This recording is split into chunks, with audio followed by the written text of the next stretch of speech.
Hey Leaders Group, I am so excited you have jumped into this group and you're willing to stretch yourself and to grow and to learn. I've done this, as I had mentioned, I have done this format over the course of my life about 3 or 4 different times, and I'm telling you, I really think you're going to love this, this journey if you've never done it before. I'm going to help you in this video. I'm just going to help you with the reflection paper. Like how will the reflection paper benefit you the most? This is where it's so important. It's not so much my requirements or what I'm looking for. I just know I've done a number of these and I know what has benefited me the most, where I have gleaned the most out of the book, the class that I was attending, and how to really apply that. So I'm going to help you with this in a moment. But first off, there's been a number of questions about books because there's different versions of books. A lot of them are probably the same. They just done a revision on either introductions or maybe certain chapters. So if you've already purchased a book and it's not the same one, don't worry about it. As long as it's the same author, it's okay. I don't have the first book in front of me, Spiritual Leadership. Bonnie's actually reading it right now. But the second book, and there is Spiritual Leadership, I think maybe has a couple of different revisions, but I did take a picture of them and I posted them in the resource under Planning Center or the groups. If you look under resources, I have a picture of all the books that I've purchased. Again, if you've already got them and you have a different version, don't worry about it. You're going to glean the same kind of content. The other one, Andy Stanley has a couple of revisions on this one.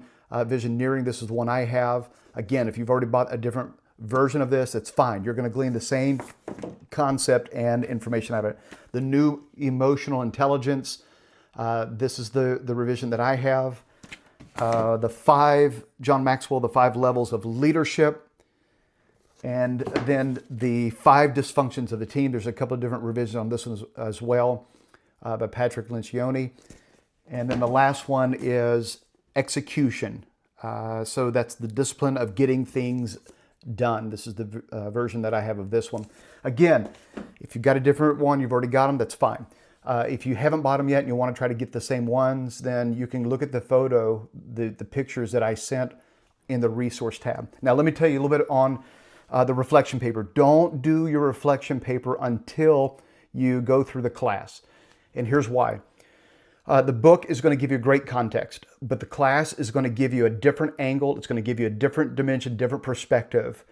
And you're going to hear from so many of our that's in our group that's going to give you aha moments and insight. So I have due dates, and what I'm going to do is upload this document. It's a reflection paper format document that's going to help you. It'll be in the resource tab. And I have due dates that will help you. I don't know about you, but I like deadlines. I like a target. It helps me to plan ahead. And so I went ahead and put those dates in.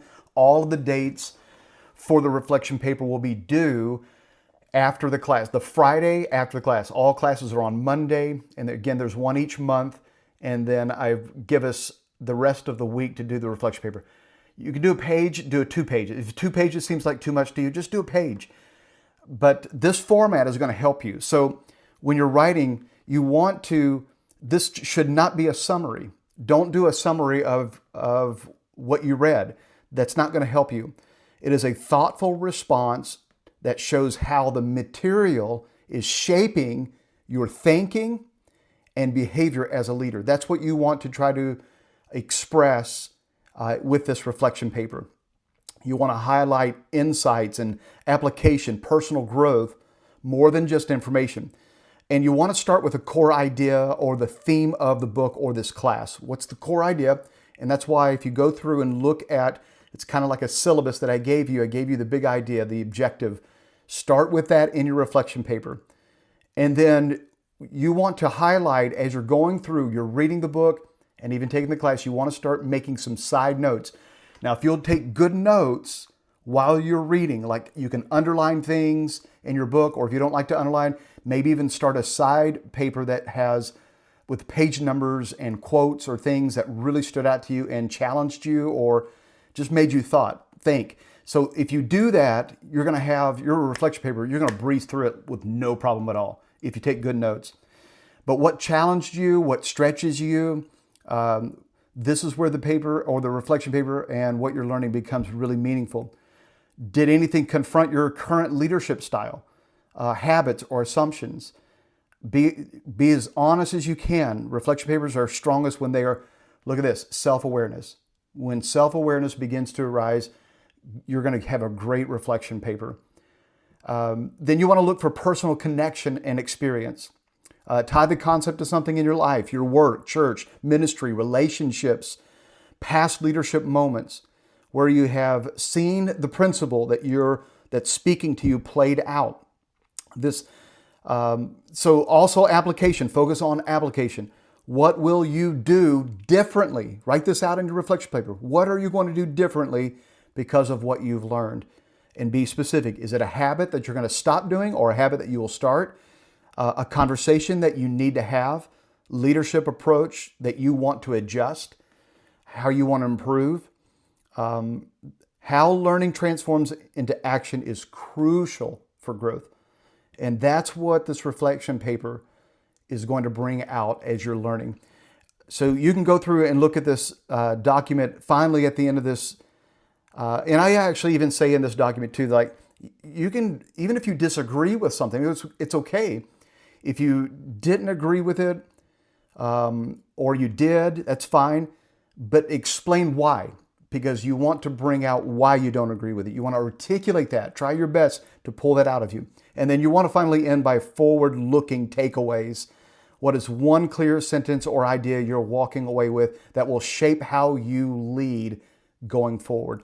And so you can take a look at this document that I'll send in resources as well, and the due dates are in there as well. Listen, I'm so excited for you. A lot of you have already started reading spiritual leadership, and you're already gleaning. I sat in a couple of different groups, and they're already quoting from the book, and this is what I love. That lets me know that somebody, like God is using this to challenge you and to shape you and to grow you. And again, I love, love, love this format for growing and learning and application. So excited to do this journey with you. Reach out to me if you have any questions or if you have ideas, just reach out to me. But I'll have the 3-ring binders ready. It is a full course, all 6 of them.